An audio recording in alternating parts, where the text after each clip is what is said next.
então a aula a partir de agora, tá? Então temos aqui a nossa... Cadê? Isso, agora a seção 2.2, flexão composta, tá? Na flexão composta, o que a gente vai ter aí para vocês? Aqui no caso do diálogo aberto, ele vai colocar uma situação, problema que vai ser resolvida lá no finalzinho aí da sessão, tá? No finalzinho da sessão. E dá aí para a gente alguns valores, tá? Depois vocês dão uma lida nisso aí, porque é para vocês pensarem em uma solução e ao longo aí do texto vai mostrando, né, o caminho para essa solução e no final retoma, tá? Então, a gente tem o que seria a definição da flexão composta.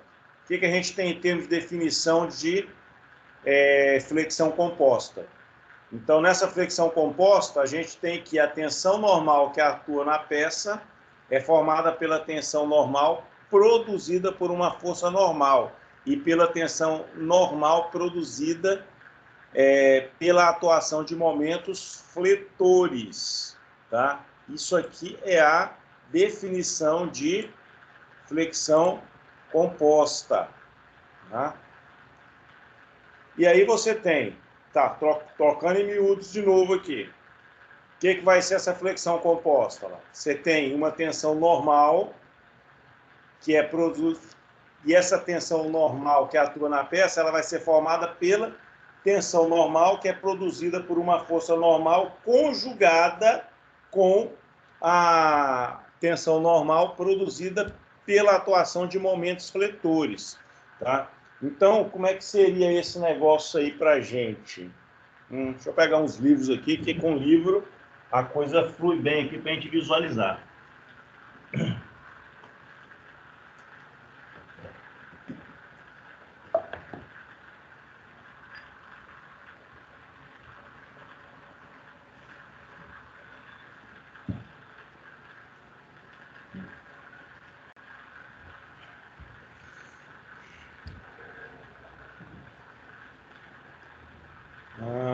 Deixa eu parar o compartilhamento aqui rapidinho. Bem, tem aqui alguns livros. Vou baixar aqui um pouquinho. Tenho aqui alguns livros, tá? Uns aí de engenharia, outros aqui da matemática. Peguei uma pilha aqui que tinha mais coisa de matemática, tá? Análise real, álgebra linear, curso de álgebra, introdução à álgebra, geometria analítica, álgebra linear. Saudade dos tempos da matemática, tá? Tô brincando, né? Tô muito feliz na engenharia também, ok? Aí eu pego aqui esses livros, aí meio amarelinho, que enfim, já são mais antigos e, graças a Deus, muito bem utilizados, né? Afinal de contas, são 25 anos aí, mais de 25, 28 anos dando aula, graças a Deus, tá? Então, o que nós temos aqui, ó? Se eu pegar, quiser levantar esses livros, se eu não fizer uma força aqui, ó lá, escorrega, ó, tá? Agora, se eu fizer uma força boa aqui de compressão, eu consigo tirar todos esses livros aqui, né, e carregá-los. Se eu for enfraquecendo aqui, ou for colocar minha mão para cima, só as pontas do dedo aqui para cima, o que começa a acontecer na parte de baixo, olha lá? Está tendo um distanciamento. Por quê? Eu não estou tendo compressão na parte de baixo, tá? E, na verdade, a parte de baixo você tem o quê? Você tem tração. Na tração, você tem um esticamento das fibras. Imagina agora que isso aqui fosse um bloco de concreto ou de madeira. Na hora que eu faço, né, isso daqui e apoio ele, na parte de cima você tem compressão, na parte de baixo você tem tração, mesmo que seja uma coisa só, certo? Agora, quando você pega isso daqui, agora imagina que isso aqui, ó, eu tivesse minha mão aqui fosse uma chapa soldada, e essa chapa aqui, ó, ela fosse fazer isso, fosse querer torcer ele aqui. Como está tudo junto, na hora que eu tento torcer ele aqui, o que vai fazer? Bem, eu tenho uma tração, eu tenho aqui, no caso, uma força normal atuando em cada parte aqui de onde eu faço a compressão, tá? Mas se além disso eu tivesse alguma coisa que gerasse aqui um momento, o que ia acontecer? Na parte de baixo, pensa que isso aqui pudesse girar assim, tá? O que ia acontecer? Na parte de baixo, eu ia ter uma tensão normal, só que de tração. Na parte de cima, como está encostado, eu teria uma tensão normal de compressão. E é por isso que fala, né, que essa... É por isso que fala que essa flexão composta, tá, ela vai ser desse jeito aí. Tá? E aqui eu peguei, né, um trecho, é como se eu tivesse seccionado. Né? Quando a gente está pensando aqui, no caso, em vigas... Eu tinha separado a régua. É que eu deixei minha régua.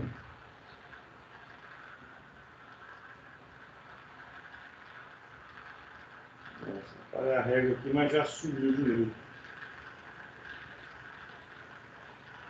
Uma arrumação aqui, sumiu com minha régua. Depois eu acho. Tá? Mas no caso aqui, se eu estou pensando, né, em flexão composta, tá? Eu poderia pensar que eu tenho uma determinada viga, que no caso está separadinho, tá? Mas nesse caso aqui, ó, se eu pudesse pegar e colocar uma carga aqui, ó, o que ia acontecer?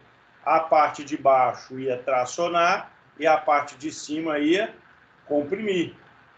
A parte de baixo ia tracionar e a parte de cima ia comprimir. Dentro do limite dele, né? Claro, dentro do limite aqui do material, sem que ele sofra uma deformação e entre em colapso, tá? E a flexão, então, ela vai ser o quê? Vai ser alguma coisa referente a uma carga que você coloca aqui nesses apoios. Deixa eu tentar usar aqui os livros aqui como se fossem os nossos apoios.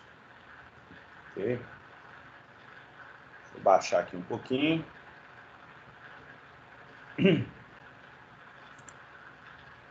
Baixar aqui um pouquinho.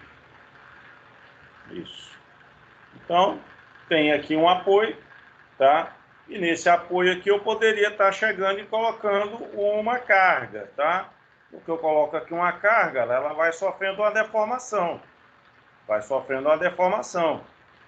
Vai sofrendo uma deformação. Quando ela vai tendo aqui essa deformação, se você pensar na seção transversal, que seria eu pegar, né, essa barrinha aqui de cola quente, cortar e aqui deu um círculo, tá? Na parte de cima, ela tem compressão. Na parte de baixo, ela vai ter tração. Se além, tá, de você ter, né, uma força normal, que é na direção aqui do eixo, de tração na parte de cima, de compressão na parte de baixo, eu ainda pudesse chegar aqui e colocar um momento, tá? Que seria um momento. Pensa que essa viga estivesse travada aqui e eu pudesse fazê-la girar assim, ó. Se tivesse alguma coisa aqui que funcionasse girando. Ó. Então eu coloco bastante força aqui torcendo, tá virando aqui quase um S, né? Se eu travar de cá e torcer aqui, ela tá virando também aqui quase que um S. Então, quando eu tenho essa parte aqui do momento, o que ele está fazendo? Nessa parte aqui, ele está tracionando, na parte de baixo está comprimindo. Já do outro lado aqui, ó, na parte de baixo está tracionando e na parte de cima aqui está comprimindo. Então, a gente tem que estar sempre analisando a estrutura de acordo com cada coisa que acontece. Tá? É sempre... Não é que é sempre, né? Do jeito que eu falei aqui, se eu travar aqui e fizer a força aqui, na parte de cima eu tenho tração, na parte de baixo compressão. Aqui já é o contrário. Na parte de cima que eu tenho compressão e na parte de baixo eu tenho tração. Trechos muito próximos, tá? Em cima, tração. Em cima, compressão. Embaixo, compressão. Embaixo, tração. Tá? Então, trecho muito próximo, a gente tem que estar analisando. Se a gente analisar errado, vamos projetar errado. Tá? Então, o que eu aconselho vocês, né? Eu gosto desse esqueminha aqui da cola quente porque ela é flexível. Eu tinha os materiais aí com EVA, tá? O EVA também dá para fazer bastante coisa com ele. Que aí você brinca. Isso aqui é igual o menino tá lá na creche mesmo, né? É para brincar. É pra você chegar isso aqui, torcer daqui, torcer de lá, fazer os experimentos para você começar a ter formas de entender como que a estrutura vai se comportar. Porque se você disser, né, que ela tem tração, igual quando estava assim, né, por conta do momento. Você fala assim, na parte de cima tem tração e na parte de baixo compressão. Se você considerar isso para todo o trecho, do começo ao fim, você vai estar cometendo aí um erro grotesco, tá? Um erro grotesco. Então, é brincar com o material para você passar a ter um feeling, né, que a gente fala, né, um senso de uma intuição. É coisa que a mulherada já tem, né? O homem tem que desenvolver, que também chega próximo, não chega nada, tá? A intuição do homem, a gente é quase retardado em relação a esse negócio de intuição, tá? Agora as mulheres não, as mulheres são férias. Ok? O cara que tem aí 5% da intuição de uma mulher é um felizardo, tá? Felizardo mesmo. A gente não tem essa capacidade intelectual aí que a mulherada tem, não, tá? Tanto que a mãe da gente parece que já adivinha até o futuro, né? Mas é coisa de mãe. Não, não é só que é coisa de mãe, não. É porque é mãe e é mulher, tá? A mulherada tem esse poder aí sobrenatural. Não duvide nunca do poder sobrenatural da intuição aí de uma mulher. Não duvide. Beleza? Você vai ser mais feliz. E acredite quando alguma te der uma dica. Tá? Acredite que você vai se dar bem. Então, isso aí para a gente é a flexão composta. Além da flexão composta, compartilhar de novo a tela aí com vocês. Isso. Além da flexão composta, a gente tem uma flexão composta normal, tá? Ele ocorre flexão composta normal quando a gente tem atuando em uma peça uma força normal e um momento fletor pertencente ao plano XY ou ao plano XZ. Assim sendo, podemos ter duas situações em que ocorre a flexão composta normal, tá? Conforme a figura que está aí para baixo, na qual o ponto O é o centroide de uma seção transversal qualquer. Ok? Então, aqui, olha só, eu tenho o plano, aqui, o eixo X e o eixo Y, então eu tenho esse momento aqui em Z, porque está rodando em relação ao eixo Z. Eu tenho o plano YZ, então, YX, então, oh Jesus, eu tenho aqui o plano YX,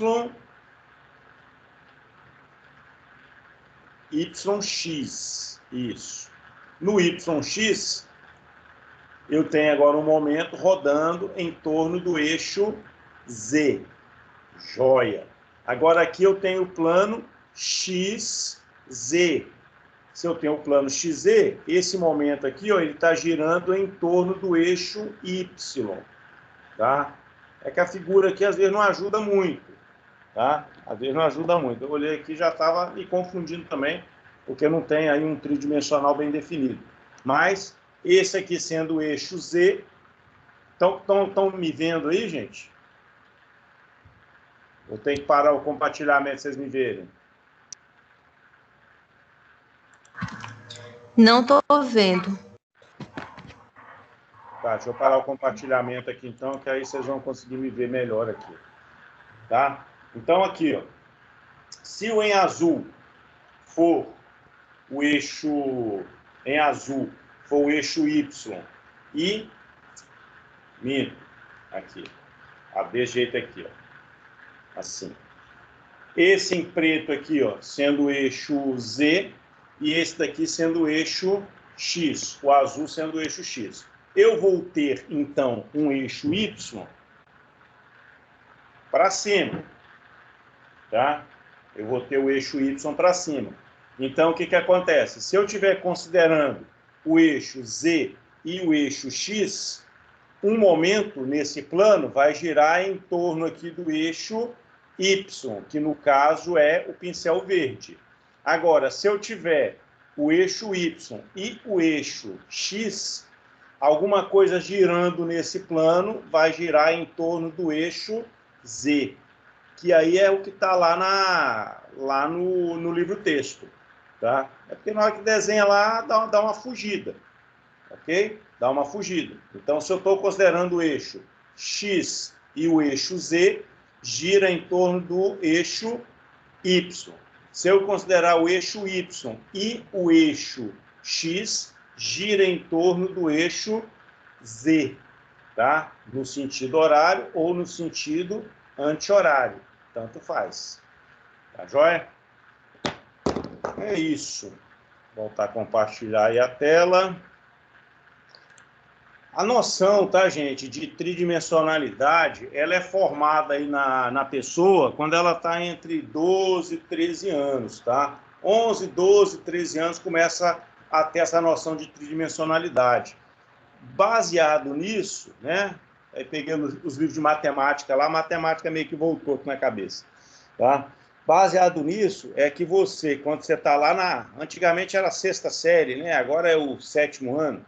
Tá? Quando você estava lá na 6ª série, na 7ª série, na 8ª série, hoje, 7º ano, 8º ano, 9º ano, é que você começa a estudar a parte de geometria e os sólidos. Aí você vai estudar lá os sólidos de Platão, tá? Que é ali para você começar a ter o seu cérebro ele está preparado para você estudar geometria espacial, digamos assim.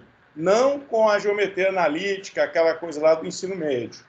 Tá? Não daquele jeito lá, mas para você começar a ter noções de tridimensionalidade. O problema é que no Brasil a gente não tem um ensino com aquela qualidade toda, né? Quem estudou só em escola pública sabe disso, tá? Você chega muitas vezes no final do ano, se um livro tem 400 páginas, se você chegar na 180, você fala, nossa, esse ano eu estudei muito, tá? Às vezes você chega na 150, você chega na 120. Se de 400 páginas você só chega na 120, você não viu nem 30%, né? Porque 400 dividido por 3 dá 133. Tá? Então, assim, você não viu nem 30% que você tinha que ver. Né? Então, assim, a gente acaba tendo uma deficiência, né? Um déficit muito grande em termos de conteúdos que era para a gente ter desenvolvido na idade certa. Não quer dizer que depois de adulto a gente também não aprenda, tá? E se você escolheu a profissão de engenheiro civil e você não tem isso daí, rapaz, é você que tem que assistir mesmo um monte de vídeos, senão daqui a pouco, nem vendo uma maquete 3D, você consegue entender o que está acontecendo.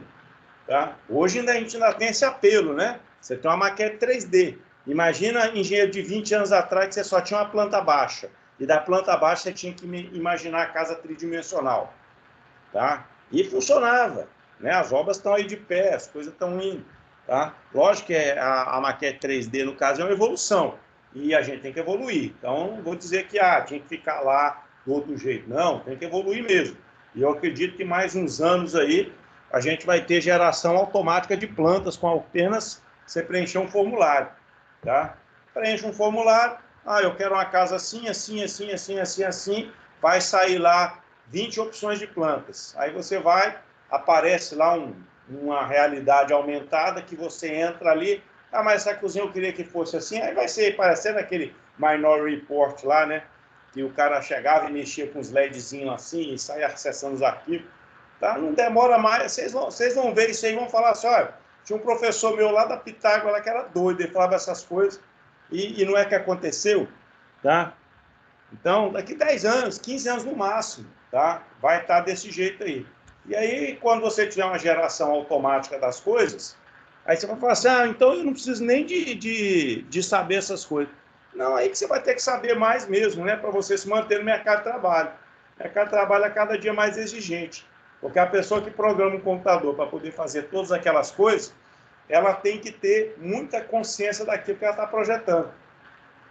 Mesmo em termos de sistema de informação. Mas eu não entendo nada de linguagem de programação. Não tem problema. Se você não entende nada de linguagem de programação, você vai ter um programador que entende muito, mas que não entende nada de engenharia civil. Quando vocês dois juntarem, né, forma a palavra Shazam, tá? E sai um raio aí de uma ideia muito grande que pode mudar aí a realidade de tudo aí do planeta, tá? E assim, essas transformações não tem volta, tá? Toda nova tecnologia que surge, ela pega a tecnologia antiga e a torna arcaica, tá? Podemos ver aí, né? Só fugindo um pouquinho do assunto, mas já vamos voltar. DVD mesmo, né? O videocassete teve uma vida muito superior à vida do DVD, porque quando fizeram o DVD já sabia que ele não ia ter uma vida longa. Mas como já tinha tido vários estudos a respeito, lançaram no mercado, recuperaram um pouco do dinheiro perdido no investimento lá do DVD, e hoje é tudo o quê? Hoje é tudo pendrive, né? Nuvem. Nem pendrive, mas usa direito, hoje é tudo nuvem. Entendeu? Tudo nuvem. Se eu chegar para você de um disquete, você vai falar assim, disquete é aquele negócio de chocolate, né? Aquele MM, disquete, uns disquinhos assim, parece um comprimidinho de chocolate que a gente come. Né? Não, né? Antigamente isso aí era onde você armazenava as informações. Tá? Então, a tecnologia chega, a nova vai absorver a velha e é em pouco tempo, e não tem volta. Tá? Não tem volta. Pode ter certeza que a gente está evoluindo aí para o BIM, na engenharia civil, a partir do ano que vem. Tem uma lei aí, eu não sei que o Bolsonaro aí mude, né, ou alguém do Congresso mude, mas se ninguém mudar nada, a partir de 2021, todos os projetos que quiserem participar de licitação pública têm que estar na metodologia BIM. Aí, quer dizer, a metodologia BIM diz que vai apresentar o AutoCAD. Eu acho que é quase isso mesmo. O AutoCAD vai acabar virando um bloquinho de notas para você detalhar alguma coisa para alguém. Um bloquinho de nota, que daqui a pouco também vai sumir, tá? E aí, como a Autodesk não é besta, já fizeram aí o Revit, que absorve tudo que é do AutoCAD, e ainda você tem a metodologia BIM ali embutida. Às vezes a pessoa faz o curso do Revit, mas não tem muita consciência do que é o BIM. Então, quer dizer, faz um curso de Revit, questiona ali dos comandos, professor, o que é o BIM? Professor, o que é o BIM? Tá? Que é a modelagem da informação da construção. Tá? BIM é Building, né? Building Information Modeling. Tá? Então, é a modelagem das informações da construção. Então, tudo que você for fazer numa obra, desde o projeto, você já vai ter, né? Eu já sei até o preguinho, né? Se é que tem preguinho, o preguinho que eu vou bater lá na porta e vou colocar aquela plaquinha, né? Bem-vindo, ou lar docilar, tá? Até o custo daquele preguinho. E o momento que ele vai ser batido lá na porta para colocar aquela plaquinha, você já tem previsto no seu modelo de projeto, onde você detalhou todas as paredes, todos os revestimentos, a pintura, o momento que aquilo vai ser executado, a lista de material, já sai tudo automático. Hoje, com o AutoCAD é diferente. O AutoCAD, você terminou ali seu AutoCAD, projeto arquitetônico, manda para alguém fazer o cálculo estrutural, manda para alguém fazer o hidráulico, manda para alguém fazer o elétrico. Depois tem um que vai juntar aquilo tudo, tá? Que é como se você pegasse, né, várias folhas ali, ó, várias folhas com papel vegetal ou um plástico, né, transparente, você sobrepõe. Aqui tem um pilar, mas aqui era para ter uma outra coisa. Devolve lá para alguém poder alterar. Então, quer dizer, com a metodologia BIM, você já tem a compatibilidade automática dos projetos. Tá? Compatibilidade automática. Então, como é que você vai desenvolver essas coisas? Ter essa visão toda.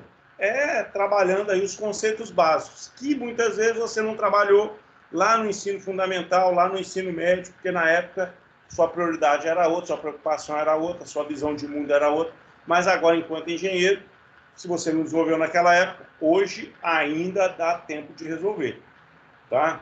Falar igual os profetas lá, né? Hoje é o dia, hoje é o momento para a sua salvação, certo? Então, quer dizer, se salve aí da ignorância em relação aos modelos 3D, entre no mundo desse modelo 3D, mas não pelo modismo, mas compreendendo e sabendo que a partir do momento que você compreende, você pode transformar esse mundo. Porque mais do que acompanhar uma evolução, quem se destaca é aquele que faz a mudança. E para você fazer a mudança, você tem que entender o que você está fazendo. Tá? Dificilmente vai ser por sorte. Tranquilo?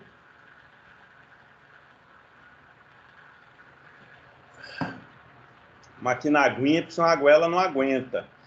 Tá?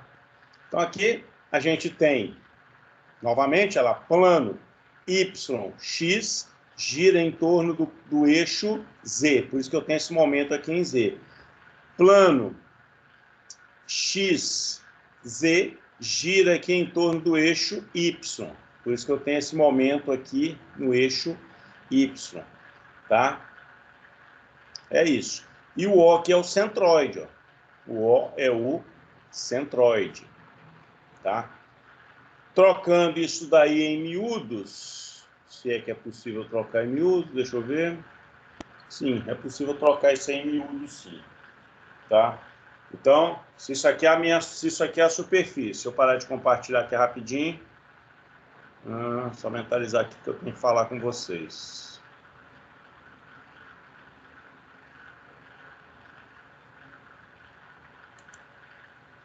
Tá. Se isso aqui é aquela viga, eu posso ter um momento, na hora que eu, né, tá aqui, ó, o eixo X, saindo aqui, ó, o eixo Z, o eixo X, saindo aqui o eixo Z. Eu posso girar, não, eixo Z não, minto. Aqui no caso, o eixo X, aqui em cima o eixo Y. Se eu quiser girar em torno do eixo Z, que seria esse eixo saindo aqui dos dois, ó, eu vou ter que girar o quê? Nesse sentido, certo? Nesse sentido. Agora, eu posso ter também o quê? O eixo X permanece e aqui o eixo Z. Se eu quero girar em torno do eixo Y, eu vou ter que girar nesse sentido ou nesse sentido. Ou seja, eu posso ter isso fazendo assim, ou para baixo, e eu posso ter isso fazendo para frente ou para trás aqui, ó, na direção da tela do computador ou na direção aqui do meu rosto. Tá? Então, esses momentos que aparecem ali são assim ou assim, girando em torno do eixo Z, ou assim, assim, girando em torno do eixo Y. Professor, eu posso girar em torno aqui do eixo X? Não. Por quê? Porque a peça está no sentido do eixo X. Se eu quiser girar em torno do eixo X, se ela está lá, vai girar como? Não tem, né? Não tem. Ela teria que, se ela girar aqui, ela vai fazer isso, né? Igual este motor. Ó. Este motor. Gira assim. Se ela gira assim, não tem momento. Só tem momento se eu quiser girar assim, ou se eu quiser girar assim, que aí eu tenho a flexão, tá? Se eu quiser girar assim, eu não tenho flexão, eu tenho o quê? Torção. Joia? Por aí o negócio. Compartilhar a tela de novo.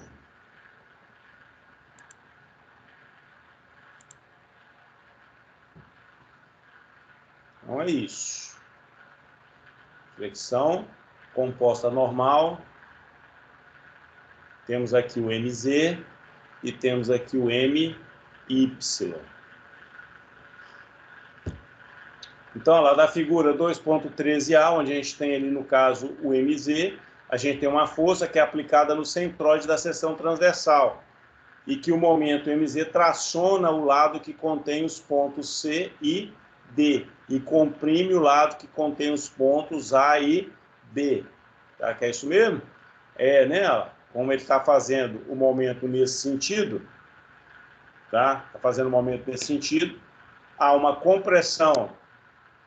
Aqui vamos pensar que a linha neutra está bem aqui tá bem aqui no centroide. Então, na parte de cima aqui eu tenho compressão, na parte de baixo aqui eu tenho tração, que é o que ele está falando aqui para a gente. Traciona C e D, que é a parte de baixo, comprime os lados que contêm os pontos A e B. E aí, ele põe aqui para a gente que, né, segundo nossa convenção, uma força F e um momento fletor, eles vão ser positivos, se for nesse sentido. Se ele tiver ao contrário, tá, gente? Se ele estiver para baixo, aí vai ser negativo. E é por isso que lá na laje, né? Você vai encher lá uma laje. Aí o pedreiro fala, ah, põe a ferragem, né? Positiva, põe a ferragem negativa. Aí a gente, que é engenheiro, não vai falar ferragem, né? Vai falar que é armadura. Embora aqui em Bacabal o pessoal chama aí a armadura de viga de esqueleto. Por quê? Não sei. Ah, tem que comprar um esqueleto. Aí eu tô olhando o pessoal falando que já tem que comprar um esqueleto, né? A maioria dos lugares chama de ferragem. Aí o esqueleto, a ferragem, a armadura, tudo a mesma coisa. Aí você fala, não, o nome do negócio é armadura. Fala umas 2 vezes para ver se a pessoa aprende, mas ela desde criancinha aprendeu errado, né? E aquela história, né? Cachorro velho não aprende truque novo, tá? Você deixa de mão, você não vai ficar batendo cabeça com ninguém. Agora, você, enquanto engenheiro, não vai ficar falando esqueleto tecnicamente com ninguém, tá? Vai falar aí a palavra certa, aí, que é armadura, tá?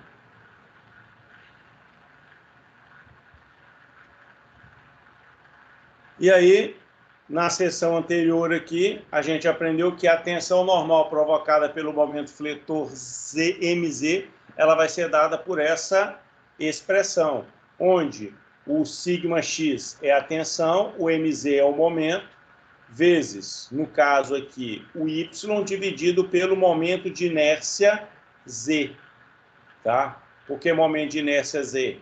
Porque está girando em torno do eixo y, tá? Esse é isso mesmo? Não, está girando em torno do eixo z, por isso que é o mz. Isso, tá? E a gente tem que a tensão, tensão em X, tensão, a definição que a gente tem de tensão é o quê? É a força sobre a área, tá? Força sobre a área. Neste caso, o que a gente pode pensar então? Bem, eu tenho aqui uma tensão que é dada por momento vezes y dividido pelo momento de inércia, tá? Eu tenho que ter a tensão, σx também é dado por força sobre a área. Então, eu posso pensar que o conjugado de tudo, tá, é as duas coisas juntas, tá? As duas coisas juntas. Então, aqui no caso, a gente está tendo que o σx vai ser a força sobre a área, tá? Porque a força está atuando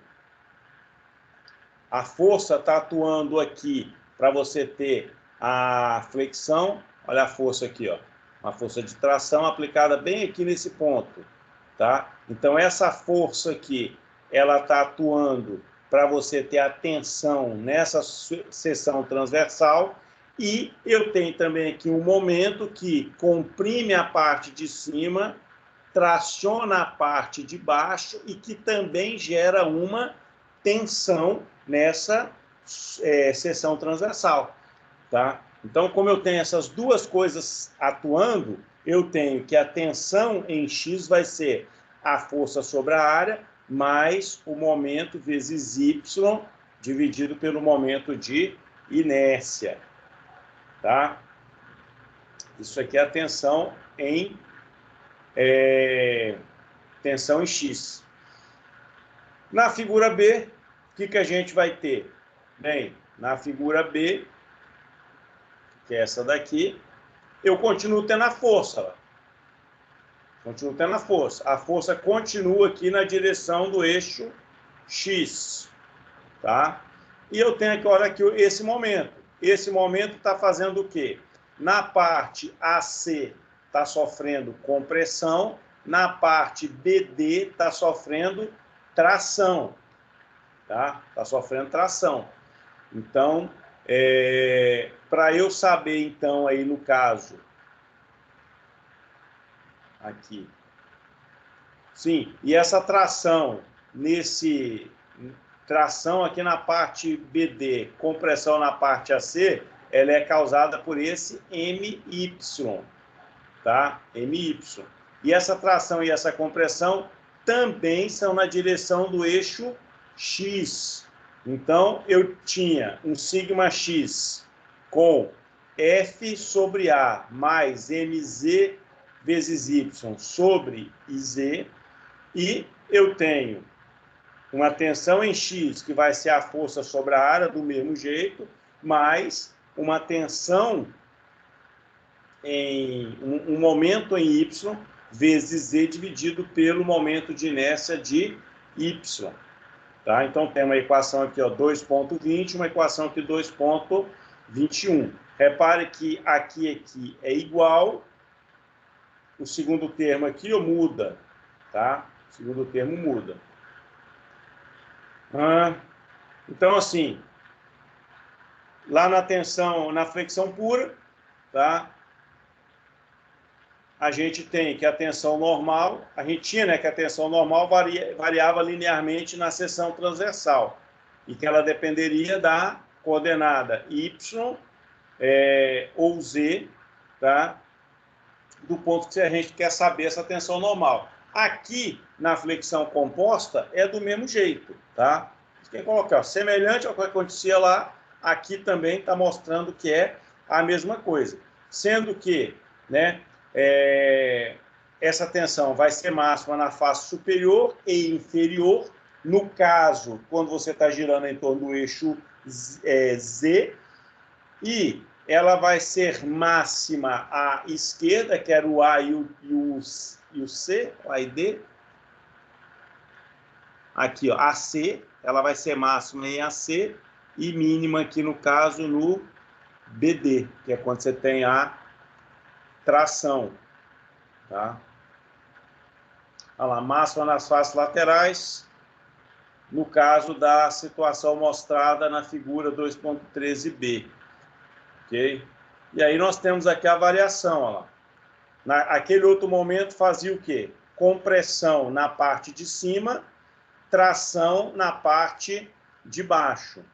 Compressão nessa parte aqui, ó, do AC, tração na parte do BD. E aqui está sendo representado como que essa coisa está funcionando. Então, para a gente estar assimilando melhor isso aí, ele dá uma dicasinha aqui, que é quase um resumo de tudo que foi falado até agora. Então, está dizendo para a gente o seguinte, ó, que na flexão composta, a tensão normal também vai variar linearmente na seção transversal, como ocorre na flexão pura, sendo máxima positiva em uma face e máxima negativa na face oposta, dependendo do valor da força F. Podem não atuar tensões normais de tração e compressão na seção transversal, mas sim apenas de tração ou de compressão. Então, neste caso, a gente tem o quê? Uma tensão máxima em uma face e mínima na outra. A linha neutra está fora da seção transversal, tá? Pode acontecer isso daí.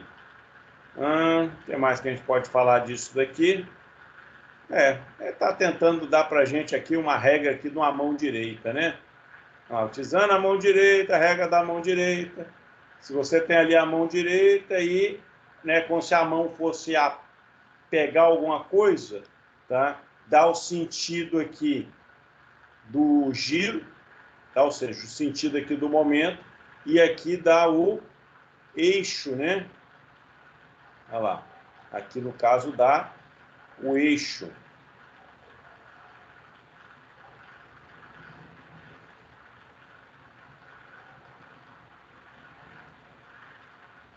Então, os momentos fletores, eles podem ser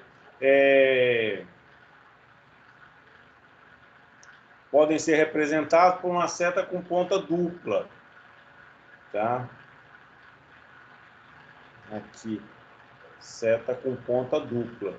Então, você tem um momento fletor aqui no eixo Z, um momento fletor aqui no eixo Y, ok? E usando aqui o esquema da regra da mão direita, para saber onde é que é o eixo de rotação. Então, a mão direita aqui também vai dar para a gente o quê? O sentido positivo, né? Então, neste caso aqui, ó, o sentido positivo está me dizendo que esse sentido aqui é anti-horário. Anti-horário, tá? Se eu colocasse ela ao contrário, ficava no sentido horário, portanto, negativo. Convenções, né? Aí alguém lá do outro lado do mundo fala assim, eu não quero a regra da mão direita, não, quero a regra da mão esquerda. Aí inverte tudo, né? Inverte tudo. Mas, você como sendo uma pessoa inteligente, se fala a regra da mão esquerda, a regra da mão direita, você vai analisar e fala assim, já me adaptei. O que é direita aqui, lá do outro lado da esquerda, e é só inverter e fazer os raciocínios iguais, tá tudo certo.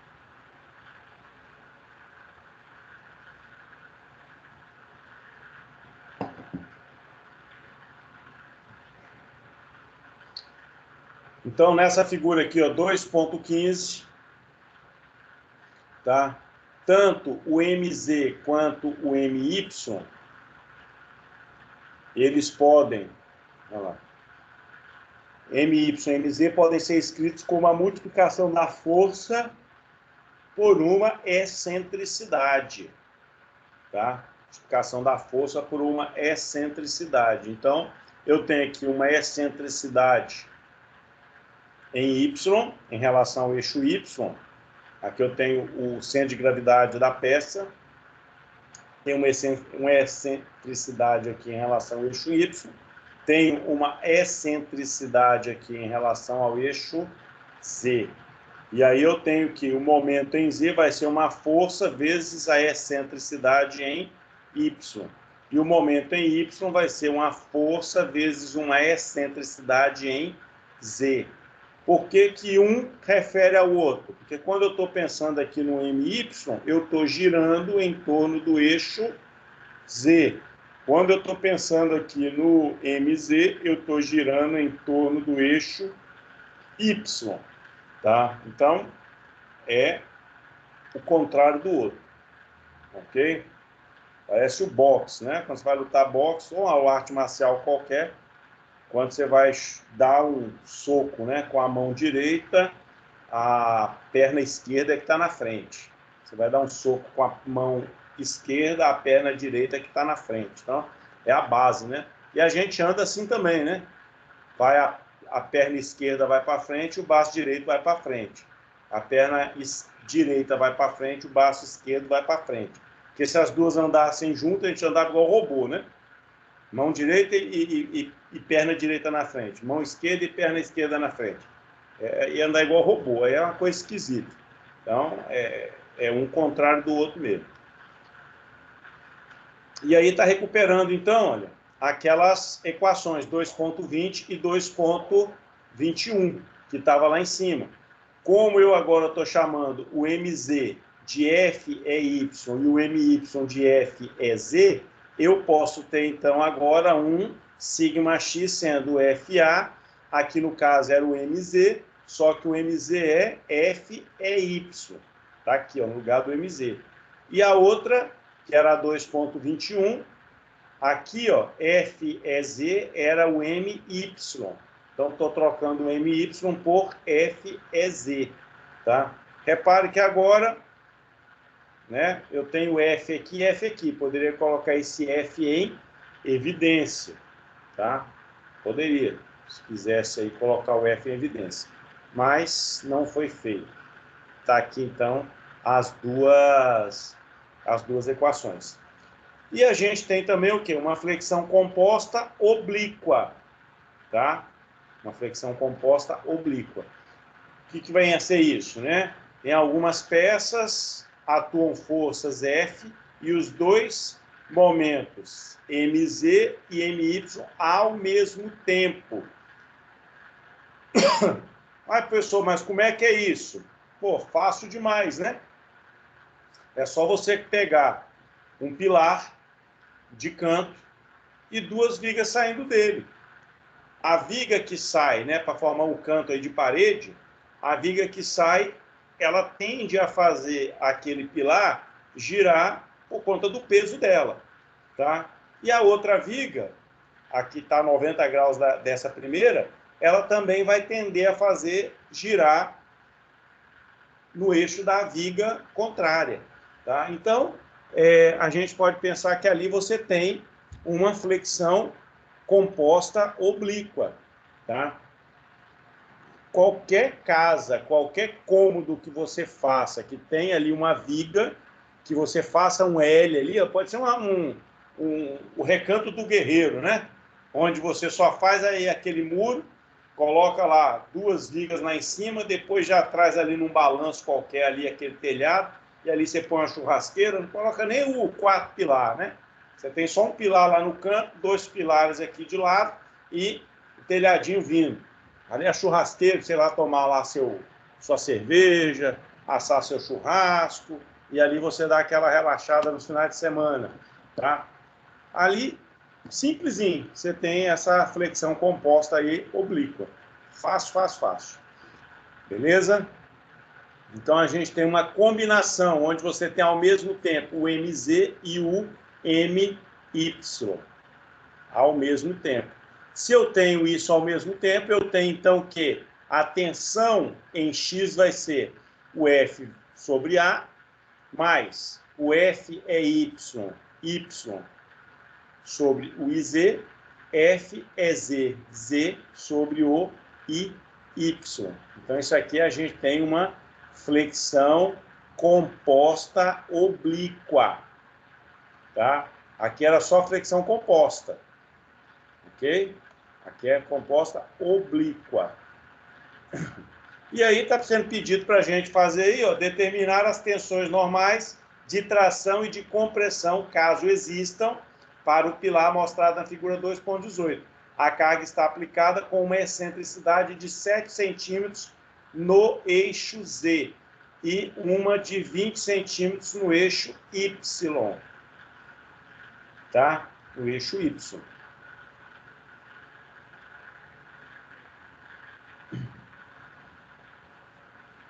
Por isso que é importante, né, a gente conseguir o quê? Que a carga fique bem centralizada aqui no pilar. Ó. Quando ela fica centralizada aqui, é mais fácil. Nem sempre isso aqui é possível, né? Nem sempre isso aqui é possível. Aí você tem que dar uma reforçada no aço, ou no FCK do concreto. Qualquer uma das duas coisas pode resolver bem. Tá? Então vamos pegar para resolver esse exercício aqui com vocês. Parar de compartilhar aqui para vocês poderem me ver. Ver o quadro aqui.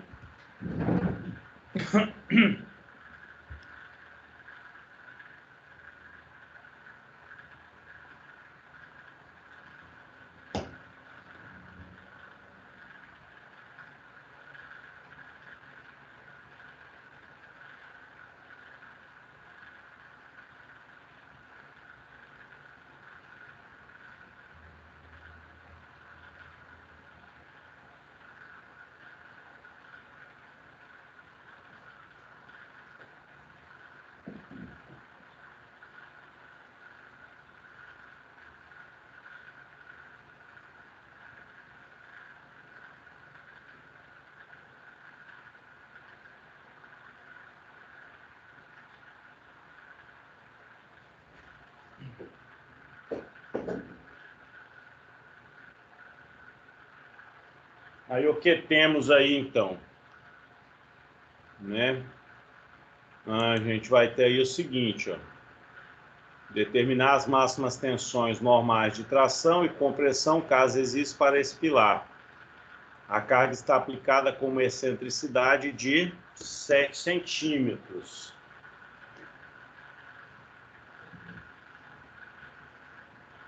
No eixo Z e uma de 20 centímetros no eixo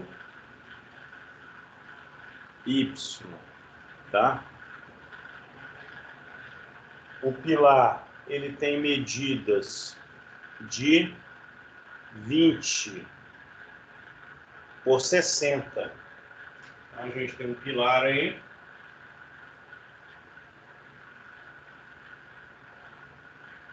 Olhando aí em planta, né?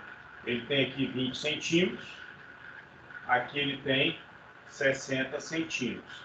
Aqui está o centro dele, né? Nesse centro dele está 15 centímetros aqui da borda. 30 centímetros aqui da borda. Então, esse centro aqui, ele tem 30 centímetros. Esse centro aqui, que é a metade de 20 aqui, tem 10 centímetros. E aí vem a excentricidade. está dizendo que a excentricidade, aí, no caso, em relação ao eixo Y, ela é de 20 centímetros. Tá? Então, você tem 20 centímetros para cá, tudo aqui no caso é 30, né? Você tem uma excentricidade aqui, ó, de 20 centímetros para cá, e você tem uma excentricidade nesse outro sentido aqui, que é o sentido do eixo Z, de 7 centímetros. Ok? 7 centímetros. Então, aí puxou 7 centímetros para baixo, como tudo aqui é 10, 7 centímetros, mais ou menos por aqui, né? Um pouquinho mais do meio. Então, quando eu juntar essas coisas aqui, ó, mais ou menos aqui assim, esse ponto. Tá 20 centímetros do centro, nessa direção, que aí, segundo o desenho, é o eixo Y, e está a 7 centímetros aqui,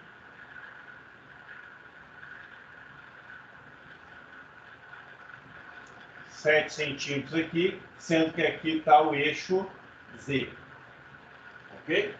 Aqui está sendo aplicado essa carga.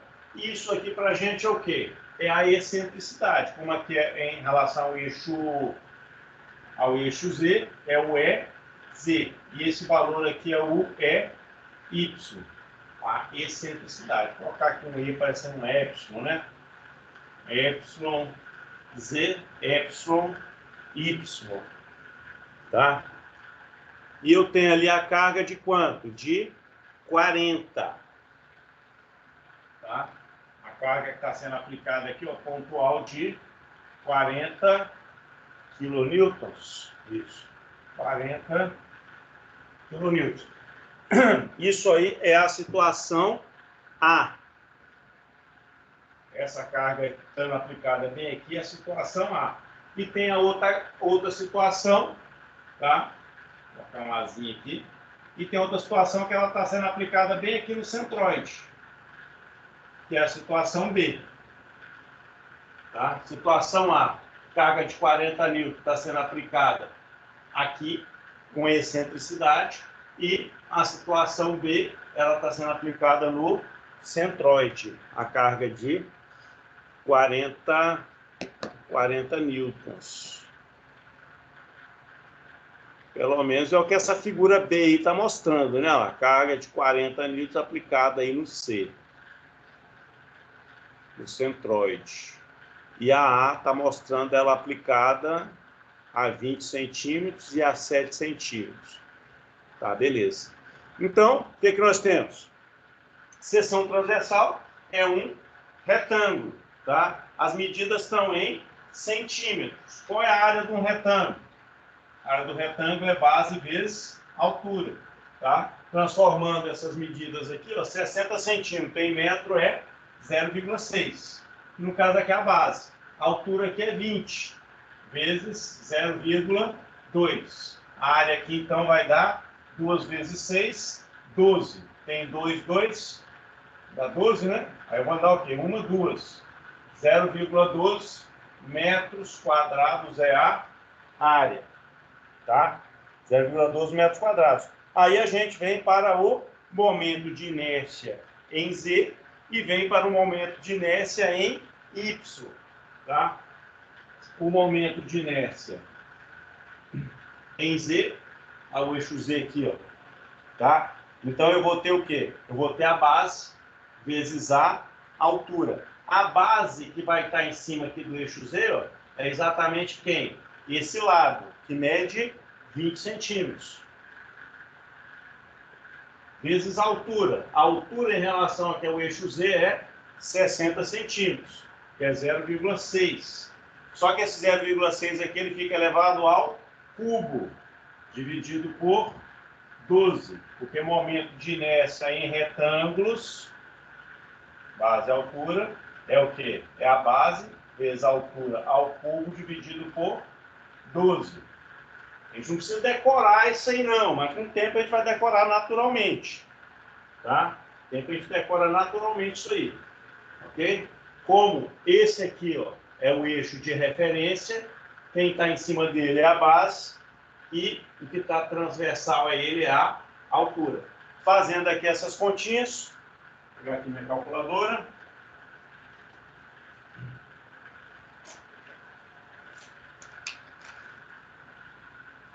Fazendo aqui essas continhas, a gente vai ter 0,2 vezes 0,6 elevado à terceira, dividido por 12. Está dando para a gente aí, ó, 0,0036 metro a quarta. Aqui era metro, ficou a terceira, aqui é metro elevado a 1, 3 mais 1, 4. Então aqui eu vou ter 0,0036 metros elevado a quarta. Quem vai ser o momento de inércia em Y, tá? Momento de inércia em Y, agora eu estou com esse aqui sendo o eixo Y, então o 60 passa a ser a base, o 60 passa a ser a base, então eu vou ter 0,6, a altura passa a ser o 20 centímetros, tem então aqui 0,2, elevado à terceira, dividido por 12, tá? Então tem 0,6 vezes 0,2 dividido por 12.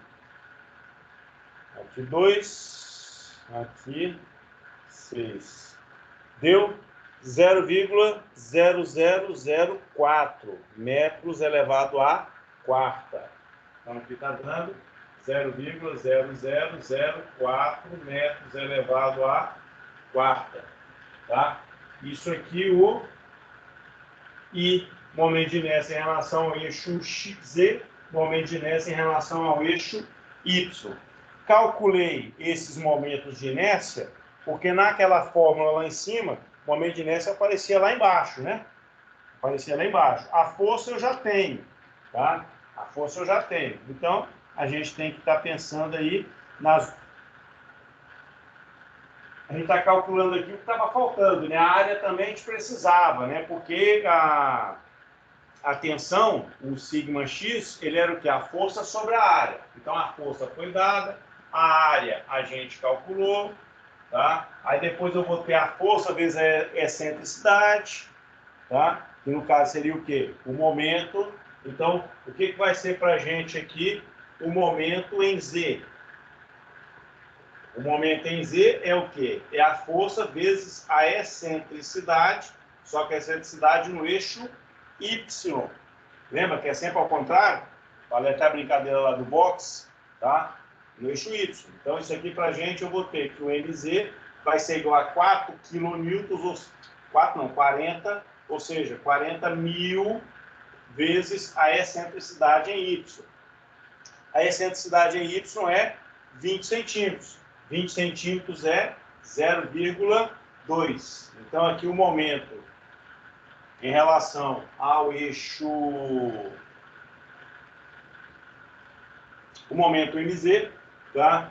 Ele vai ser 40.000 vezes 0,2, que vai dar 8.000. Ok? E quem vai ser o momento em... O momento MY vai ser a força vezes o epsilon Z, que está ali, ó, 7 centímetros. Então, neste caso, o que a gente vai ter? Que o MY vai ser igual a 40.000 vezes 0,7 centímetros, é 0,07, né? Então, vou ter 40 vezes 0,07, só 7 centímetros. Então, o MY, ele fica sendo igual a 2.800. Beleza? Qual que é a unidade disso daqui? Newton metro, tá? 8.000 Newton metro, ok? Aqui também, 2.800 Newton metro. Se eu tivesse usado aqui o 40, aqui teria dado 2,8 kN, tá? Mas esse valor aí, ok? Então, isso aí para a gente é o momento, o MZ, e aqui o MY. Bem, depois que eu encontrei aí, no caso, o MZ e o MY, a gente pode pensar na tensão, tá? A gente pode pensar, no caso, lá na tensão. Como eu tive os dois tipos de momento para essa situação aqui em A, o que a gente vai ter? Eu vou ter que o sigma x, ele vai ser a força sobre a área, mais, tá? Mais quem? O mz, vezes, no caso, o y, sobre o i y, mais o my vezes o z sobre o i z. Sobre o iz. Tá? Então, vou ter aí o y e o z. Ok? Neste caso ali, o que a gente tem? Podemos pegar, então, e jogar nessas informações todas. Podemos jogar essas informações todas lá. O que a gente precisaria de estar pensando, né? Além disso daí? Quando eu tenho tração, eu tenho que o sinal é positivo. Quando eu tenho compressão, ele é negativo. Compressão, tração positivo, compressão negativo. Tá? Nessa parte aqui, né, se a carga está sendo aplicada aqui, ela está sendo uma carga de compressão, porque no caso aí a setinha, se você olhar aí na figura, ela está o quê? Para dentro, está sendo de compressão. Se está sendo de compressão, a gente pode pensar que esses momentos aqui, eles são todos o quê? Negativos, tá? A gente pode pensar que são negativos, porque aqui, ó, nesse ponto a força de 40 newtons, ela está fazendo o quê? Uma compressão nessa seção do pilar. E compressão é negativo. Então, aqui eu tenho o quê? Compressão.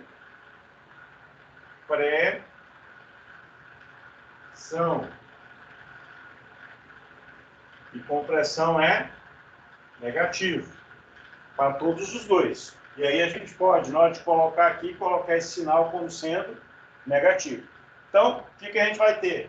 Eu vou ter que o sigma x, ele vai ser a força. A força vale quanto? Vale 40 mil. Tá?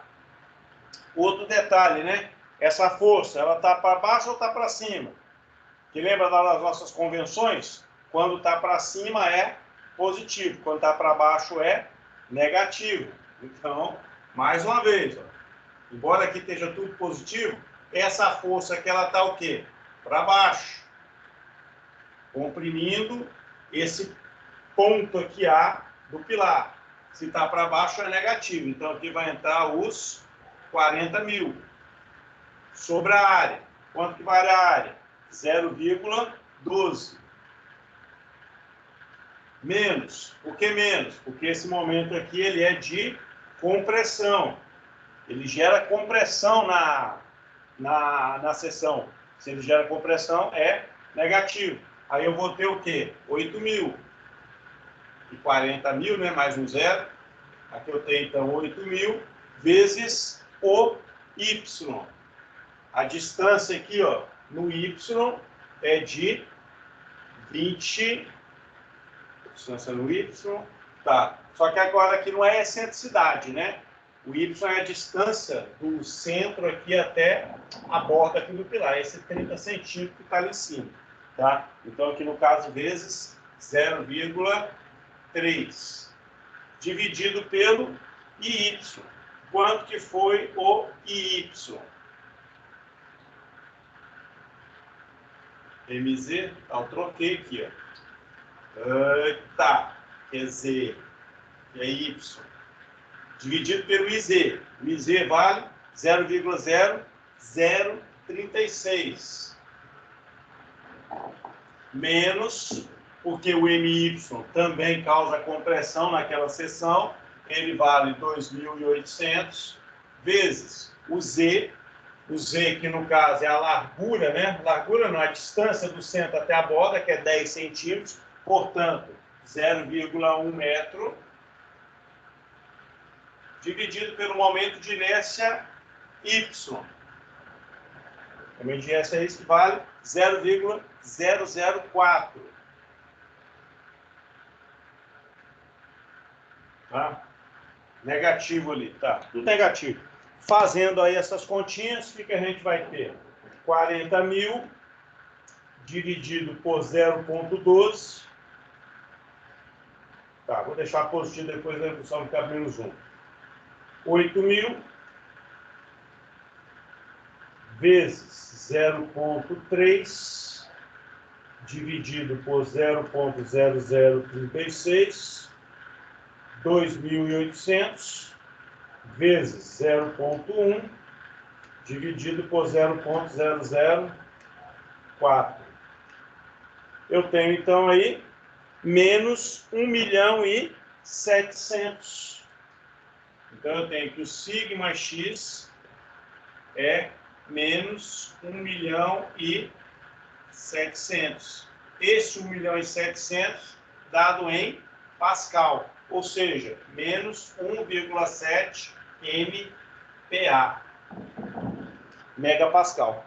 Aí pra gente. Ok? Então, o que ele está fazendo lá pra gente? Ó?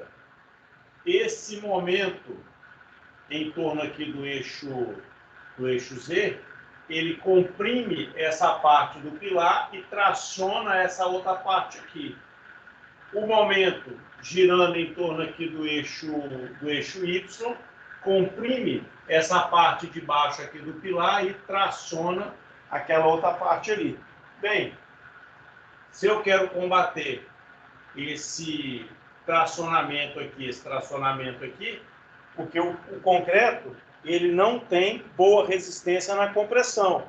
A boa resistência que ele tem, ele não tem boa resistência na tração. Ele tem boa resistência na compressão. Quando você diz que um concreto ele é 20 MPa, quer dizer que ele suporta uma carga, né, de 20... uma carga de uma carga de 200 quilos por centímetro quadrado. É isso, tá? 200 quilos por centímetro quadrado. Seria 20 MPa.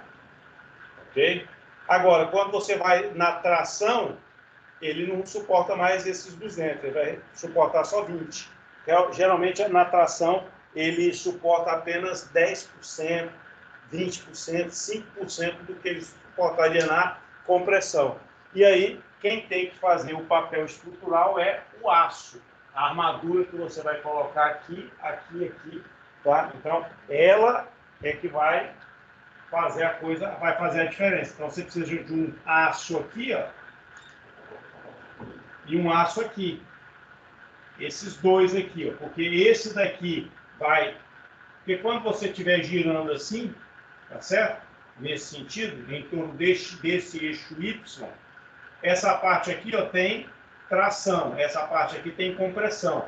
Então, esse aço aqui e esse aço aqui, eles vão combater essa tração aqui.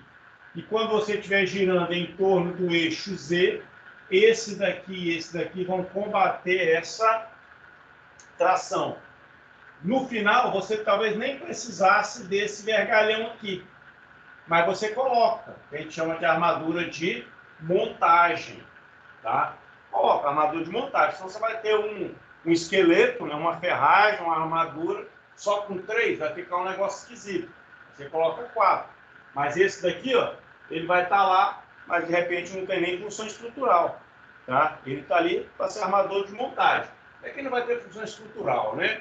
Ele não vai estar combatendo a tração, mas com certeza a compressão que vem aqui no pilar e que você precisa, no caso dos estribos,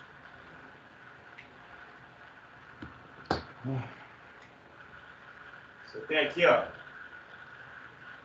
pensar aqui um pilarzinho bem simples, uma armadura bem simples, né? E aí você tem aquela viradinha aqui, o vergalhão, que vai fazer aqui no caso dos estribos. Tem que ter essa viradinha, tá, gente? O pessoal tem comprado aí os esqueletos, vão ali, quem é aqui de Bacabal, vai lá em Santo Inês, na Terra do Norte, comprar. Aí lá de Santo Inês, o que os caras trazem aí? Na moto. Vem lá de Santo Inês até Bacabal. Vem com aquela porcaria daquela treliça, que é para usar em laje treliçada. tá? Que são 2 vergalhão de 3/8 aqui, ó. Aí na parte de cima aqui, você olhando ela de perfil, você tem um vergalhãozinho mais simples aqui, aqui 2 mais robustos, e aí você tem aquele triângulo, né? Faz isso. Você vê um monte de gente carregando esse negócio, já compra pronto, tá? Esse negócio aqui não tem resistência à tração, não. Ele tem resistência à tração só nessa parte aqui. Na parte de cima aqui, ó, ele não tem resistência à tração, não. A resistência dele é a compressão. Então, um negócio desse aqui, para você fazer um pilar, tá fora, tá? Ou então o cara vai e compra, né? Isso aqui pronto. Aí aqui, ó, ele não faz essa voltinha assim, não. Ele só faz isso, ó. Ele vem assim, faz isso, faz isso, faz isso. Aí quando chega aqui, deixa eu passar isso aqui um pouquinho mais por cima. Aí quando chega aqui, ele morre aqui assim, ó, e o cara dá um ponto de solda bem aqui. Tá? Se esse ponto de solda aqui soltar, e você estiver colocando muita carga aqui, ó, entrando aqui no pilar, muita compressão aqui, o que pode acontecer? Você pode ter é o que a gente chama da biela de compressão. Você pode ter um esmagamento de concreto, e se você tiver um esmagamento de concreto, o que vai manter a integridade dele? Exatamente esse estribo. Se ele tiver dobradinho assim, ó, na hora que ele for solicitado, ele está travado aqui. Tá? Inclusive, esse comprimento dessa dobradura aqui, ele é considerado lá na norma 6118. Tá? É considerado lá. Então, você tem esse comprimento aqui. Agora, se tiver desse jeito aqui, ó, na hora que der uma tração aqui, esse negócio aqui arrebenta, a que arrebentou aqui, meu amigo, pode esperar a ruína. Tá? Pode esperar a ruína. Ele não vai prestar. Se for um negócio desse aqui, então, você só tem resistência à tração longitudinal, né, no comprimento dele. Mas daquela carga bater ali e querer espatifar esse concreto para os lados, tá? Isso aqui não segura nada. Tá? Então, assim, se você for utilizar essa estrutura pronta, né, essas armaduras prontas, tem que avaliar muito bem mesmo. Tá? Ah, pessoa, mas tudo que você pedreiro usa, mas você não é pedreiro, tu é engenheiro. Tá bom? Então, assim, não usa esses negócios não, porque, enfim, eu acho que... Acho não, eu tenho certeza que vai ser uma... Não vai ser uma coisa boa, tá? Não vai ser uma coisa boa, né? Se não acontecer nada de ruim, de quebrar nada, de cair nada, a única coisa que você vai estar falando é o seguinte, olha, tanto faz você contratar um engenheiro ou um pedreiro. Os dois têm a mesma solução. E aí você está jogando contra a engenharia, tá? O ideal é que a gente possa ter valorização em profissional para estar ganhando aí pelo menos o piso salarial se a gente estiver procurando emprego, né? E o que seria o piso salarial? Em torno de R$9.000 por mês para 40 horas, em torno de R$6.000 por mês para 30 horas e em torno de R$4.000 por mês para 20 horas de trabalho. Ok? Então, menos do que isso, você já está, como se diz, desvalorizando a profissão. Tá?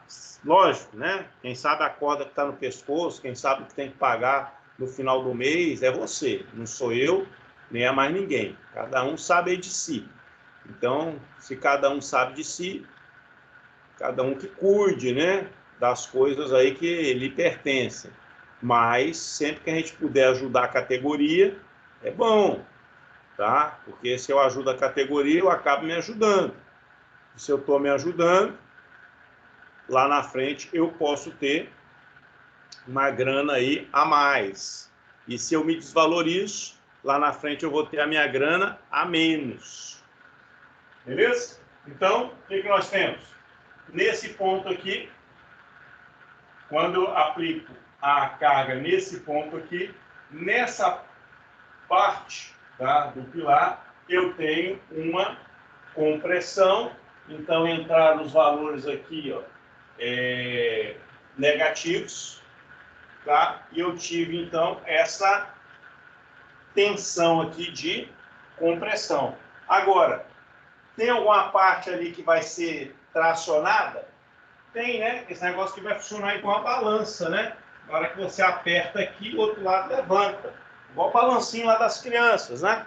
Tem lá o centro de gravidade, lá, ó. Esse ponto C ali. Na hora que eu aperto aqui, o outro lado faz o quê? O outro lado sobe. Na hora que eu aperto aqui, o outro lado sobe. Então, o que está gerando compressão aqui está gerando tração em uma outra parte. Se está gerando tração em uma outra parte, quer dizer que a força continua sendo, nesse caso aqui para baixo. Nas partes que estiver gerando tração, aqui eu vou ter o quê? Positivo. Se eu vou ter ali positivo, eu posso trocar então aqui. E vamos ver quanto que vai dar. Eu vou trocar só o primeiro, que eu tinha colocado tudo positivo. Mas o primeiro... Não, tem que trocar os outros mesmo. Aí troquei aqui. Mais um. Aqui. Troquei aqui. Tá dando pra gente aí 1,03. Então, eu considerando ali no caso compressão. E se eu considerar agora a tração, a parte tracionada. Se eu considerar a parte tracionada, o meu sigma x, ele vai ser igual ao F sobre A, mais... Bom, já tem a fórmula lá em cima, vou escrever de novo não. Também não anda, né, o negócio. Então aqui eu vou ter que o sigma x vai ser igual a menos 40.000 sobre 0,12, mais, que agora é tração, 8.000 vezes 0,3 dividido por 0,0036, mais 2.800 vezes 0,1 dividido por 0,0004. Com aqui menos, aqui mais e aqui mais, eu tenho que o sigma x ele fica com o valor de 1,033333, isso daqui, PA, ou mais 1,03 MPa, megapascal. 1,03 megapascal. Isso dali, tá? Então, a gente tem uma parte que, pela ação da força F na superfície, né, da seção transversal do pilar, tem uma parte que ela é comprimida e a gente tem uma parte que é tracionada. Essa parte que é tracionada, a tração dela é aquele valor ali. Ai, ai, é isso.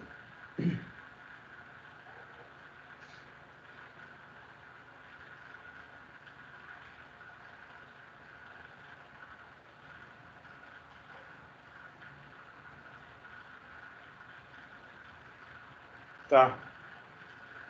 Gente, por hoje vai ser isso daí. Eu não vou terminar essa sessão hoje, não. Vai ficar faltando essa parte de deformação. Vai ficar faltando uma parte ainda nessa sessão 2.3, que é a deformação das barras em flexão composta. Tá? Essa outra parte ela vai render aí pelo menos mais 1 hora e alguma coisa.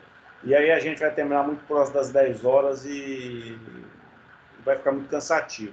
É melhor a gente dar uma parada aí hoje. Próxima aula a gente pega nela, tá? Próxima aula a gente pega nessa parte aí de deformação das barras em flexão composta, que está lá na página 43 do nosso livro único, o livro texto, tá?